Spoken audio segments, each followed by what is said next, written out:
Okay. I work in a diagnostic clinic and I see families and individuals, usually when they're adults. So I see a lot of adults. And often when people get a diagnosis, they get it afterwards, they're thinking about it, and they'll say something like, so what does the future hold for me? What is adulthood going to look like in FASD? So that was the genesis of this new research project we did. We wanted to know, what does aging, what does the course of adulthood look like for people with FASD? Okay. And so we looked at younger adults with FASD, so people 18 to 24, and compared them to older adults with FASD, 35 and up. And I'm sorry to be saying 35 is old. But that's okay. For this study, was there a control group? No, it was a comparison of the two. So it compared the younger ones. I guess you could say they were the control group, and the older ones. So 18 to 24 and 35 to 60. So our oldest person was 60. And so we were looking at, what are the differences? What changes over the course of adulthood? So when you're 18, what are the things that are important to you versus when you're 42? What are the things that are important? Interesting. Okay. As a neurotypical, whatever that means, you're at 18 is navigating maybe the end of high school, job, relationship, maybe paying some bills, hopefully, right? You're paying, Yes. kind of. And then at 42, 44 now, it is different. It's family, it's stability, it's safety. Yes. That's what's important now. That's very true. Cool. So the 18 to 24, we call them the transition age because they are transitioning out of the school system into the adult kind of system.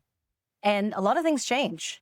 And as you say, a lot of people, when they're at that age, they're younger. They have the younger concerns. But by the time you're 35, you're into the real meat of adulthood. You're going to get a job if you're going to get a job. Maybe you're thinking about moving out. Maybe you're thinking about relationships, and maybe you're thinking about your future.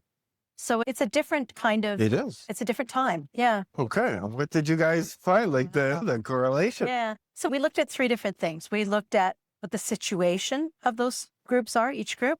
We looked at their abilities. So their domains, the brain domains, did they change? And we looked at some of their support needs. What is it that people need to be successful at that point? Okay. And So with the brain, let's start there. sure, What did we notice? with the brain domains, we found that a lot of things stay the same. So there's some stability.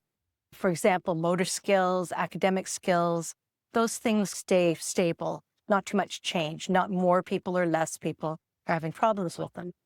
What we saw three areas that were big changes, and two of them are excellent news. You're going to be so Okay. She knows what she's doing. so excited. Okay, go. So the first piece of good news is executive functioning. Do you remember what that Yeah. is? Oh, we know. Right? Planning, organizing, sequencing, problem solving. Go on. Exactly. Executive functioning improves with age. So the 35 to 60-year-olds are better at executive functioning than their younger selves. Can I make some assumptions then? Is that because it takes longer, right, for the brain to grow? Dr. LaBelle's work looks different and it takes longer. Is that